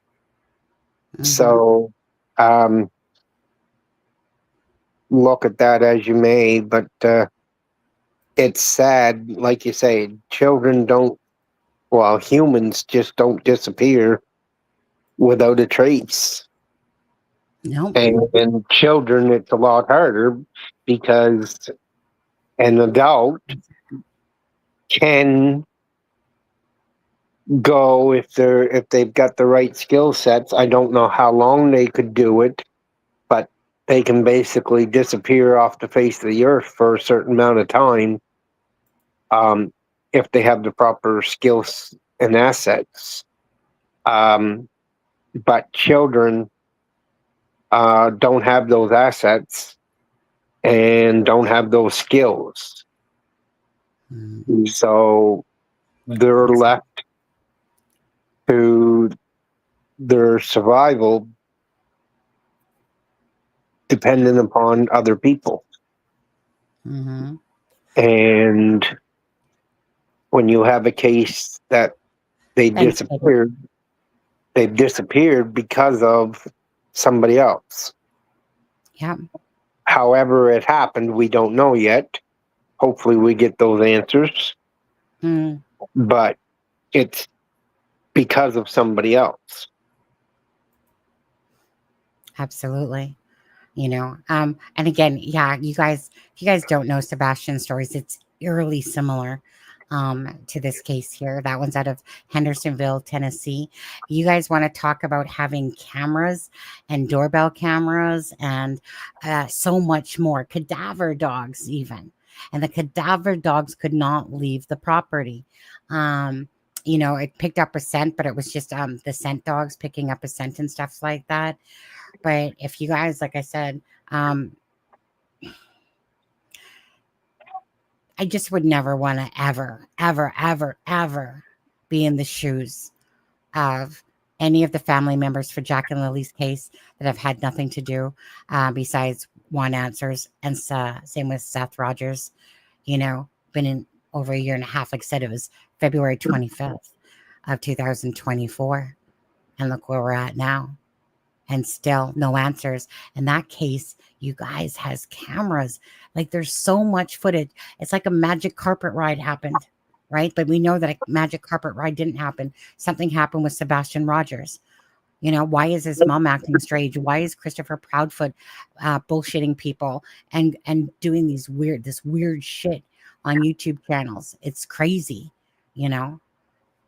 It's crazy. It's crazy to watch these type of cases. It's crazy to watch this case and what it's turned like. Sebastian's case kind of turned into a circus act. They all kind of do, especially high profile cases. You know, they do. They turn into a shit show at some point. A lot of emotions going on. Just a lot of bullcrap amongst the facts of the case. And sadly, drama does keep things in the awareness on the channels. I don't ever want to say it's a good thing that people do that, but at the end of the day, even those people create awareness to a case, even if it's a lot of BS or, you know, what I call the we'll just call them the lower channels that I would say of any sort of morals and anything like that. But anyways,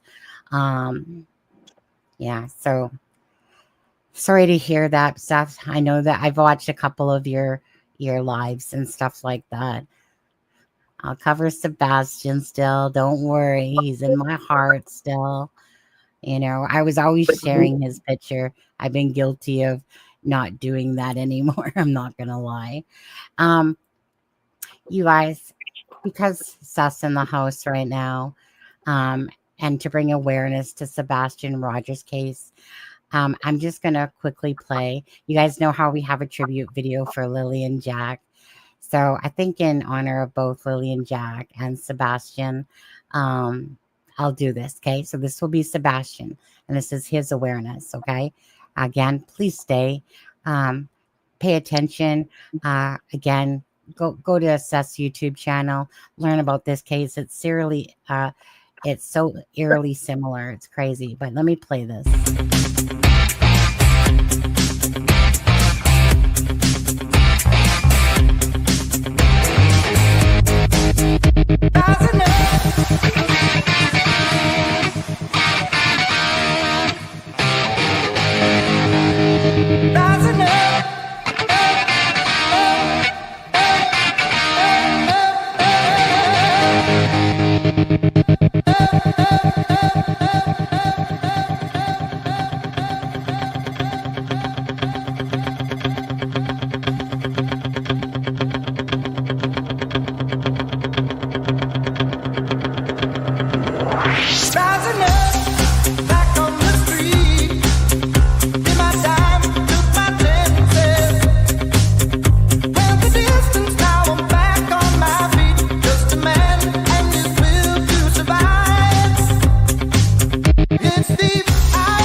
Okay, so sorry, can't add you back to the stage there. So that's Sebastian Rogers one. And you know what? Let's just go on with Jack and Lily's right after that one. You know, show them both back to back on this one. Now I'm just gonna do the one that I made recently. Or should I do the other one? I'll do the one I made recently. Beautiful.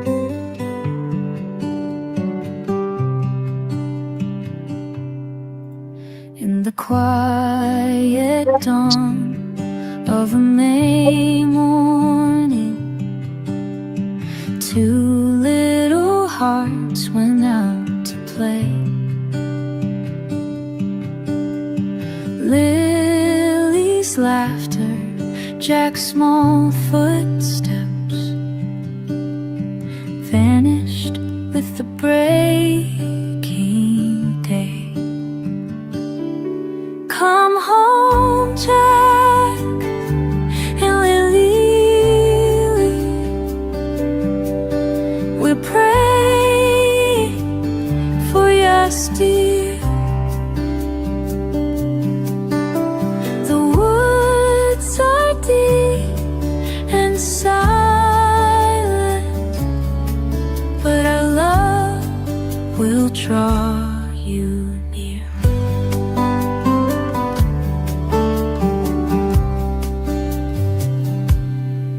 Through forest paths and endless trees, searchers called your names aloud. Hope flickered in the morning breeze as prayers rose up to the clouds. Come home, Jack and Lily, we're praying for your steer. The woods are deep and silent, but our love will draw you near.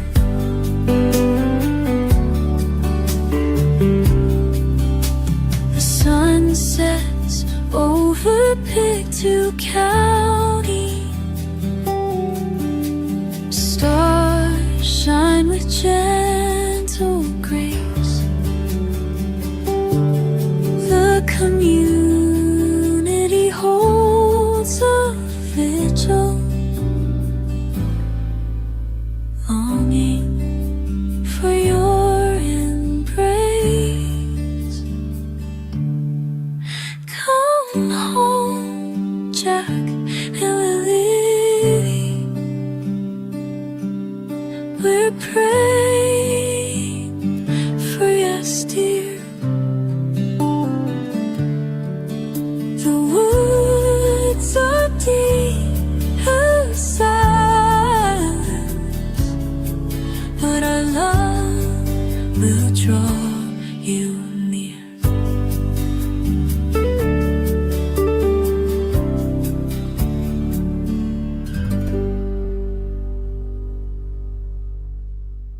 Okay.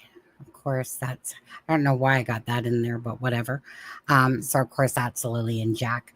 And just to say, Seth, as well, if you ever want to join me on a live here, I'm not sure how you feel about that, but if you ever want to join me on a live and go over and talk about Sebastian and have other people that aren't aware of the case, but it's very similar, then just feel me. You're on my phone there. So just message me and let me know if you would like to. Always awareness. But thank you so much for joining us in this chat. So you guys, again, let's just re-talk about this live for a second, hey? So just quickly. So Seth Rogers, this is Sebastian Rogers, his son that he's been diligently looking for since February 25th. February 26th is when the mom claims that he disappeared between 12 and 6 p.m. that he went out that magical front door, didn't wear any shoes at all, and just somehow vanished into the night for a year and a half so far. Something happened to Sebastian Rogers. So again, thank you, Seth, for being in the chat. And Lily and Jack, you guys. So I am subscribed to the Globe and Mail. Lindsay Jones has done this wonderful article that's very intensive and a lot of information in it. Well, I have yours. How about I message you? I'll message you later. How about that? And if you want to, feel free. You know, You got my heart, you know that, Sebastian Rogers as well. Again, I don't follow a lot of cases. I like to follow one at a time typically, because I just like to stay focused and stuff like that. This one, of course, is in Canada. I am from Canada on the West Coast side. Kent here is from the Pictou side. He's from Nova Scotia out there. Most of the people that are following us and stuff like that is from a lot of people for this case, of course, is in Canada. But you guys, again, if Seth wants to join me on the live, it's a very eerily similar case in a lot of ways, with what we're seeing and what's going on. And we certainly would love to hear answers for both Sebastian Rogers and Jack and Lily. So again, the Globe and Mail, Lindsay Jones, an article came out on Saturday. The newspaper will be front page about Jack and Lily's case. And again, because I'm subscribed to the Globe and Mail. Yes, no, I haven't slept yet. That's fine. I was just waiting for the article to come out. And I was just like, is this too early? Is this too early? And then I'm like, well, forget it. Because I was waiting for it to come out. And it's definitely a whopper of an article to go through for sure. And you guys, some people that are coming in now, for everyone coming in now, please rewatch. Don't forget, you guys as well. Charmaine and myself will be on the DT, the Drunk Turkey Show tonight with Daniel from the Drunk Turkey Show, a different Daniel, obviously. Don't forget, we'll be on the Drunk Turkey Show tonight at 8 o'clock Central Time. That's 6 o'clock PST. That would be 10 o'clock Nova Scotia time. Right, Kent? Yeah, and I just want to say that thanks for everybody for joining us for this early morning. I got to run and create some or make some icing for my carrot cakes for the local fire department. They have a lobster dinner tomorrow, so unfortunately, Sonny, I'll have to drop down and just mention about the signs again. Yeah, so anybody that would like to get a 2x2 double-sided lawn sign, same as the 4x4 that you've seen us go through the parade with. Those are printed. We're picking them up after lunch today. They're $20 each. If you live in Nova Scotia and would like to get one, we would try our best to, however we can arrange to get it to you. It's not necessarily something that we're going to be able to ship across country to make it worthwhile, but definitely Nova Scotia. And if you're in the area traveling from somewhere else and you want one, my phone number is out there, 902-759-8077. Message me and we'll meet you somewhere. Okay. I hope you don't get a ton of calls that are absurd now because of that. Well, I just blocked them. I get phone calls all the time because that's the business number, so it's not my own personal business, and everything's all together. So if crazy people want to call me, I can talk crazy too. So anyways, good morning, folks. Have a good day, and we'll talk to you again. All right, Kent. Thank you so much, Kent, for joining me. Oh, he just gone. Just gone like the wind on that one. Don't spam call Kent. Okay, never give out your phone number. Right, Derwood. Right, Darren. Don't sit there and give out your address and your phone, your actual name and stuff like that. Doesn't go over too well usually on there. Just 1 second. It's not going to.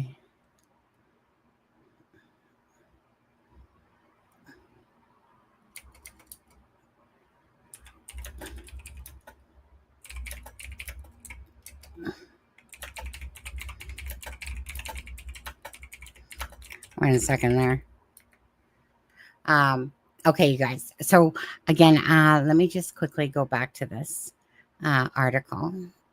Image file.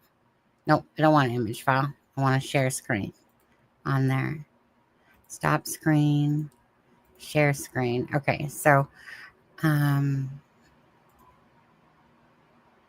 okay, this is a very long read. And this picture right here, of course, is Belinda's in this picture, holding this picture up. She's also in some other ones. Again, for anyone, I'm not going to be rereading it all over again. This is something myself I'm going to absorb again. I probably will do another live in just a little bit. Depends. Sleep. I was going to go to the ocean today. But then I told my husband, I'm like, husband, there's an article coming out today. Can we do it next week? Anyways, so we're going to be on Drunk Turkey Show tonight.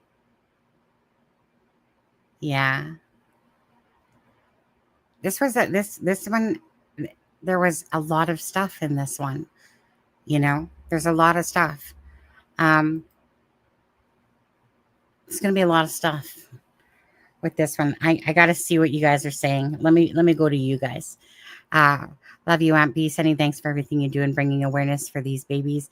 It will always, first and foremost, always be about the victims. Always first and foremost, right? Family members come behind the victims, and any sort of speculation or talking about the case comes behind that as well. Right? Again, right? Jack and Lily deserve the answers. Every child deserves the answers.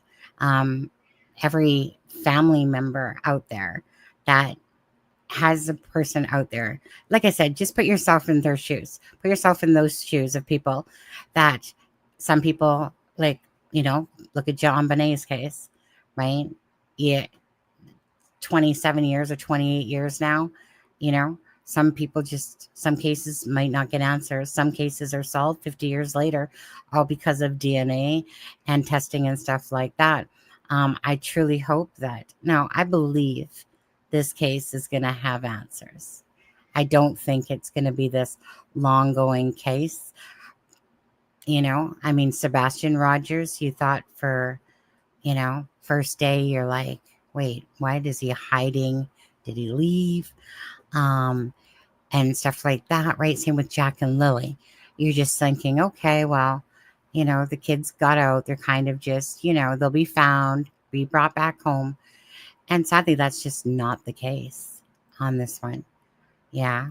You know, so bless all you ones out there that are following this case, keeping the awareness out there. That's what's very important on this one. I think that there's definitely a lot of stuff in here. I think that everyone's going to be talking about this majorly today. I think Daniel's going to have a hard time recovering from this particular article, to be honest with you. And yet I think it's, if the information is out there and it's fair play, it doesn't matter to me about really, like, it's about Jack and Lily having answers first. If there's involvement from the side of the family, then, you know, justice will come and be served. I'm not into BS stuff. I'm not into, you know, these little games and stuff like that. I find it very embarrassing. Same with what Christopher Proudfoot has been doing or has done for a long time in Sebastian Rogers' case. It's not a game. These are two children that are missing. You know, I mean, Daniel has had the opportunity, right, to come up and speak on a live. He's had that opportunity, right? Hiding behind Facebook groups, Daniel, if you're watching right now, hiding behind Facebook groups and thinking that you're going to get your messages out there. That's just not going to happen. People want to hear a voice. People want to hear somebody talking to them. That's just the way it is in the true crime community. You know, news is a totally different ball of wax. But again, I want to say thank you for the shout out in the article for It's a Crime and Shame. Obviously, most people already know this by now that, you know, Daniel has spoken in text, long format recently. Malaya has spoken to the channel. Darren has spoken to the channel. Haley, Logan, and Cheryl have spoken to Hidden in the Fog on Susan's channel there. Belinda has spoken many times up on the live here as well and stuff like that. And again, anytime family members are talking, we should all be listening regardless, because this right here, you know, I think a lot of this is going to fill in a lot of gaps for the time and stuff like that of when Lily and Jack truly went missing. It's definitely not during their timeline that they gave in the morning. It's just not. Okay. Like I said, you can't twist a story multiple times and then expect people to believe in it. You just can't. But their own timeline washes them all away for the fact of Jack and Lily getting put in a vehicle and taken off the property, whether it was by Malaya, the story just keeps changing, or Malaya's family or friends and stuff like that. Again, I live in a reality world, not a land of make-believe. So if a timeline's out there that just doesn't work and you can't make it work and it's inconsistent, well, that just tells you, again, that the truth is being hidden from us. So, hi, Seth. Hope you're staying strong. Sebastian Rogers. Absolutely. On there. Thank you, guys. Thank you, Kent. Get your world's smallest violin out for Daniel, tuning up the band. Me, on there. I don't think, again, Mike Damon's probably wouldn't doubt it if he be nice to get some. Yes, it would be nice to get some credit. Oh, you want, I know you're not, I think you're meaning that towards me or something. I don't know. But either way, I know Mike Damon's going to be putting out definitely. There's a lot of stuff he's got here. Absolutely to work with. So again, thank you to everyone, every content creator that's covering the cases. Thank you guys for caring and just being part of this. It's so important for Belinda and the family members to keep their faces and names out there for Jack and Lily.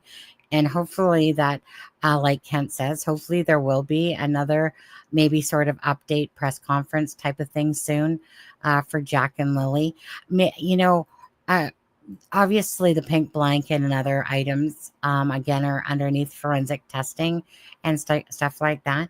Lise, hi, Sunny.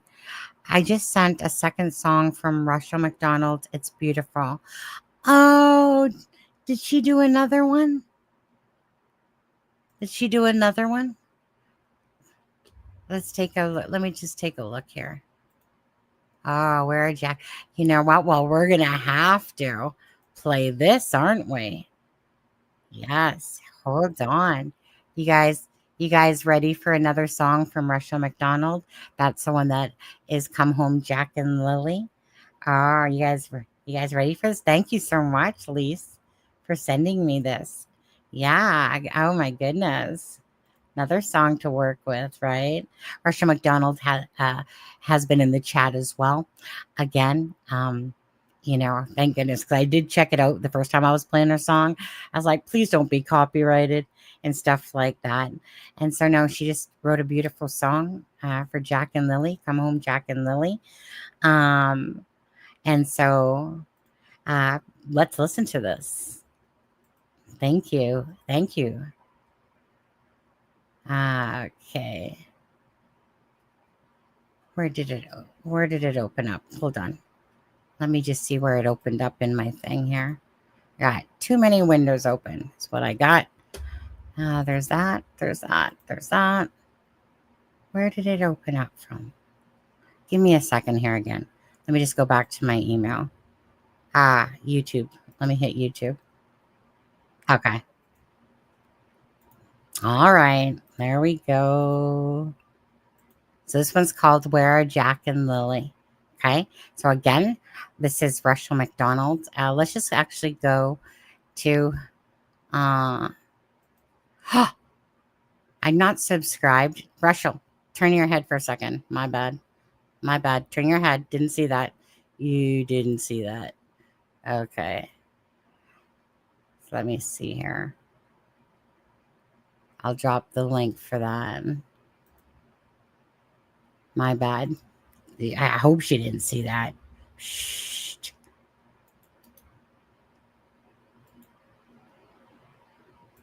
Okay. That's her channel. Sometimes people don't know how to make names behind their channel on this one. So it just comes up as that. Okay, so we'll hit back.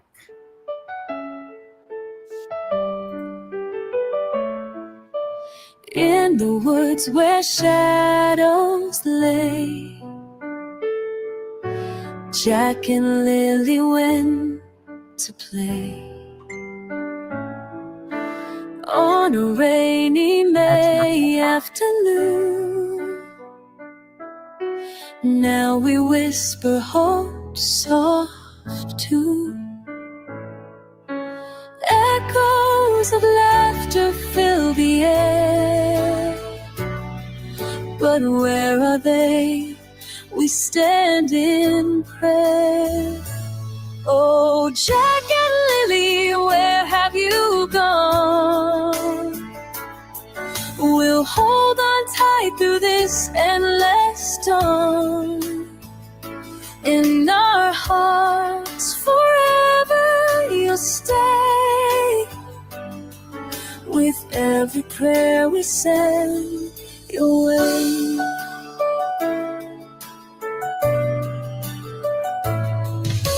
Hundreds gathered, hearts so strong, searching deep where they belong. Through the trees and storms they roam, wishing every child came home. Fatigued but fierce, they won't give in. For every soul we search within. Oh, Jack and Lily, where have you gone? We'll hold on tight through this endless storm. In our hearts forever you'll stay.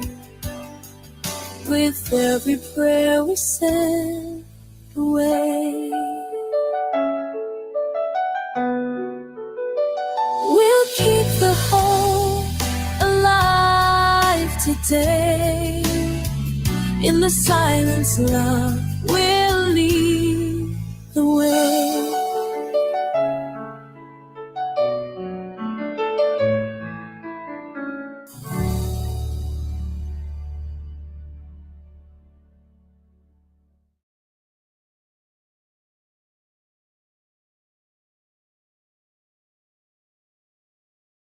One second. Trying to find where I have that playing from now. I got so many tabs open. I'm clicking. Where did she go? Where'd she go? Where's her thing? Oh, right here. Okay. Anyway, so that is Russell McDonald. Again, another song for Where Jack and Lily. Another beautiful song. Hold on, I'm feeling naked without my, oh, there I am. Hi, Charmaine. I'll just pretend like you're here. What a beautiful voice. Yeah. So, I mean, I'll just have a disclaimer on this one. She writes the song and then she uses AI. She already said that, just so you know, on there. But it's gorgeous words, gorgeous writings of songs that she does. Again, you know what? Let's call this live alive, to be honest with you. I know that Mike's going to be doing stuff on this for sure. Don't forget, tonight we'll be on the Drunk Turkey Show, me and Charmaine. I'll probably do another live here at some point later. Once I go through all of that information again, I want to thank so much to Lindsay Jones from the Globe and Mail. Thank you for speaking with me. And also thank you for this article that has come out. It's a huge article. Again, it's through the Globe and Mail, you guys. So it's unless you're a paid subscription to it, you won't be able to view it. So you're going to have to maybe go back through the live and watch it and stop it and stuff like that, unless you are subscribed. Okay, guys? So, again, so everyone's just going to have to be on the replay crew. So thank you guys, everyone, for being here tonight. So with that being said, prayers to Jack and Lily, of course, and hopefully some answers come soon. And bless you guys for being here. Don't forget to hit that like and the share. Belinda, always, of course. Chelsea, thank you guys for being in the live chat as well. And Mike Damon, he is a statement analyst. And again, so we will be analyzing. There's a lot of information to take up here. I think Mike probably agrees. A lot of stuff that's first time that we're hearing some other things and stuff like that. I do believe in this particular one that Daniel, there's a lot of stuff about the home life. There's a lot of stuff that Daniel is definitely not going to like. But at the end of the day, again, it's not about Daniel and Malaya that way. The answers will come eventually if they had something to do with it and they're culpable of what happened to Jack and Lily or anybody else. Then we'll have to wait and see if it is. And if not, then hopefully maybe Jack and Lily are hidden. I don't personally believe that myself at all. But you guys have brains. You guys can use this information and any other information from the timelines and stuff like that. Either way, bless Jack and Lily. And also on the way out, we're going to say prayers to Seth Rogers, a very similar case to Jack and Lily's case, or for Sebastian Rogers, his son. He's been diligent. It's been over a year and a half for Seth Rogers and still no answers. We pray that this does not happen in Jack and Lily's case at all. I don't think it will. So thank you guys for being here. Yeah.